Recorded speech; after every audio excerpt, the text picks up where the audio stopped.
নমস্কার বন্ধুরা, লোভনীয় চ্যানেলে সবাইকে স্বাগত জানাই। আজকে আমি আপনাদেরকে বানিয়ে দেখাবো আলু এবং কাঁকরোল দিয়ে চমৎকার এবং একদম নতুন ধরনের একটা স্ন্যাক্স, যেটি বিকেলের কফি বা চায়ের সাথে তো ভালো লাগবেই, তাছাড়া দুপুরে বা রাত্রে খাবারের সাথে ডালের সাথে খুব ভালো সাইড ডিশ হিসাবে কিন্তু ভালো লাগে। অদ্ভুত খেতে এবং খুবই টেস্টি এই স্ন্যাক্সটি কীভাবে বানাতে হয় তা দেখবার জন্য ভিডিওটি লাস্ট পর্যন্ত কিন্তু অবশ্যই দেখতে হবে। আর আমাদের ভিডিওগুলো যদি তোমাদের ভালো লেগে থাকে তাহলে কিন্তু লোভনীয় চ্যানেলকে সাবস্ক্রাইবটা করে রাখতে হবে এবং পাশে থাকা বেল বাটনটি প্রেস করে রেখো, তাহলে আমাদের এই নিত্য নতুন রেসিপিগুলো তোমাদের কাছে সবার আগে পৌঁছে যাবে। এখানে আমি 3টি কাঁকরোল নিয়ে নিয়েছি, তোমরা চাইলে বেশি কাঁকরোলও নিতে পারো। কাঁকরোলগুলোকে আমি ধুয়ে নিয়েছি এবং আলুটাও ভালো করে ধুয়ে নিয়েছি। এবার সবার প্রথমে যেটা করতে হবে, আলুটাকে আমি ভালো করে পিল অফ করে নিচ্ছি বা আলুর চোকলাটা ছাড়িয়ে নিচ্ছি।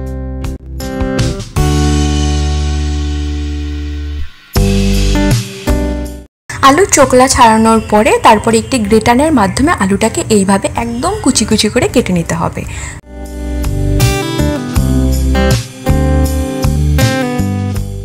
এখানে আমার একটা বড় সাইজের আলুকে ভালো করে কাটা হয়ে গিয়েছে। এরপরে আমি নর্মাল জলের মধ্যে এই আলুগুলোকে আমি ভালো করে ধুয়ে নিচ্ছি।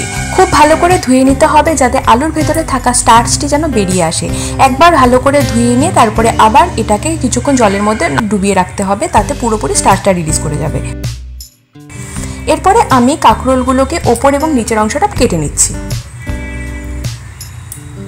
কাঁকরোল কাটা হয়ে গেলে কাঁকরোলকেও আমি গ্রেটারের মাধ্যমে একদম কুচি কুচি করে কেটে নিচ্ছি।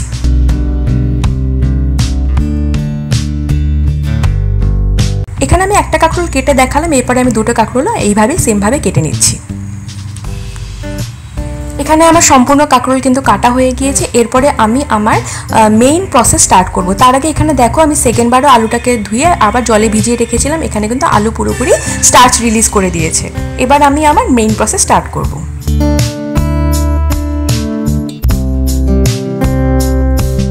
প্রথমে একটি বড় পাত্র নিয়ে তার মধ্যে আমি আলুগুলোকে খুব ভালো করে ধুয়ে তার মধ্যে নিয়ে নিচ্ছি। এর সাথে আমি কাঁকরোল কুচানো কাঁকরোলগুলোকেও এর উপরে দিয়ে দিচ্ছি।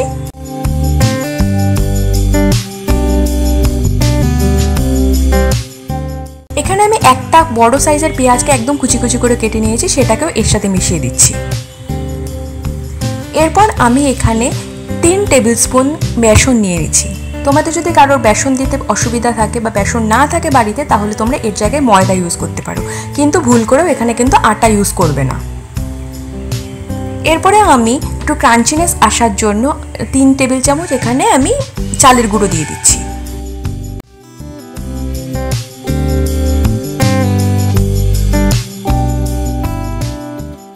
এরপরে 3টে লঙ্কাকে আমি এর মধ্যে যেভাবে আমি কুচি কুচি করে কেটে নিচ্ছি, এইভাবে তোমরা কুচি কুচি করে কেটে নেবে, তাহলে এই স্ন্যাক্সের মধ্যে মুখে সামান্য সামান্য যখন লঙ্কাও পড়বে তো খুব ভালো লাগবে। লঙ্কা বাটা কিন্তু এর মধ্যে দিও না, অতটা ভালো লাগবে না। এরপরে 1/4 টেবিল স্পুন আমি এখানে হলুদ দিয়ে দিচ্ছি। 1 টেবিল স্পুন আমি এখানে চিলি ফ্লেক্স দিয়ে দিচ্ছি। এখানে স্বাদ মতো লবণ দিয়ে দিচ্ছি। এই স্ন্যাক্সটির মধ্যে একটু ট্যাঙ্গিনেস আনার জন্য আমি এর মধ্যে 1/2 টেবিল চামচ আমচুর পাউডার দিয়ে দিচ্ছি। এবার সবকিছুকে প্রথমে আমি চামচ দিয়ে সবকিছুকে মিশিয়ে নিচ্ছি, কিন্তু মেইন যেটা কাজ হবে সেটা কিন্তু আমাকে হাত দিয়ে এটাকে চটকে মাখতে হবে। এর মধ্যে বাইরে থেকে কিন্তু জল দেওয়ার কোনো দরকার নেই, কারণ এর মধ্যে আলুতে জল রয়েছে, তারপরে কাঁকরোলের মধ্যেও কিছুটা জল রয়েছে, তো সব কিছু মিশিয়ে একটা খুব সুন্দর একটা বাইন্ডিং প্রপার্টি চলে আসবে। আর বাইন্ডিং প্রপার্টির জন্য খুব ভালো কাজ করবে এখানে বেসন। এখানে তোমরা দেখতে পাচ্ছ আমি হাত দিয়ে খুব ভালো করে এটা চটকে চটকে মেখে নিচ্ছি।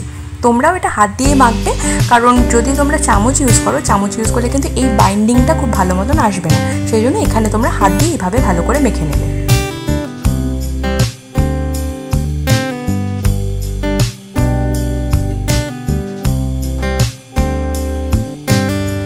এইভাবে দেখছো মাখাটা আমার কমপ্লিট হয়ে এসেছে। মাখা কিন্তু আলাদা করে আমার কোনো জল ইউজ করতে হয়নি, কিছুই আলাদা করে ইউজ করতে হয়নি। অলরেডি আলু এবং কাঁকরোলের থেকে প্রচুর পরিমাণে জল বেরিয়ে এই মাখাটা একদম সুন্দরভাবে হয়ে গিয়েছে।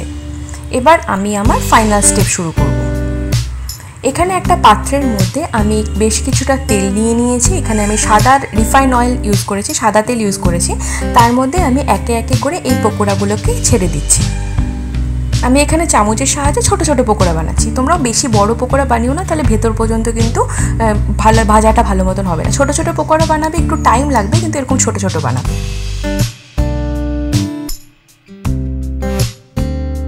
তোমরা যখন এরকম একটা কাঁকরোলের পকোড়া যদি বিকেলের টাইমে কাউকে, কোনো অতিথি আসলে বা কোনো কেউ আসলে বা বাচ্চাদেরকেও যদি বানিয়ে দাও, তারা কিন্তু ধরতেও পারবে না।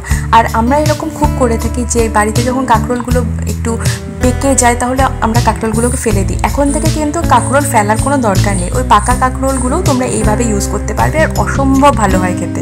তোমরা এইভাবে বানিয়ে দেখো, একদম নতুন ধরনের এই আইটেম। তোমরা বানিয়ে আমাকে অবশ্যই কমেন্ট সেকশানে জানিও যে এই আইটেমটি তোমাদের কেমন লেগেছে। এখানে দেখো আমি খুব সুন্দর করে বাদামি রং হয়ে যাবে এরকম করে ভেজে নিচ্ছি। আমার ভাজাও হয়ে গিয়েছে, আমি এবার এগুলোকে উঠিয়ে নিচ্ছি। আমাদের কিন্তু কাঁকরোলের ক্রাঞ্চি পকোড়া রেডি হয়ে গিয়েছে। তোমাদের এই ভিডিওটা যদি ভালো লেগে থাকে তাহলে সবার সাথে শেয়ার করো। দেখো অসম্ভব সুন্দর হয়েছে খেতে। এটা তোমরা ডালের সাথে খেতে পারো, এটা তোমরা চা কফির সাথে স্ন্যাক্স হিসেবে খেতে পারো, আর খাওয়ার সময় সামান্য পরিমাণে সস নিয়ে নেবে, তাহলে এটার টেস্ট আরও জমে যাবে।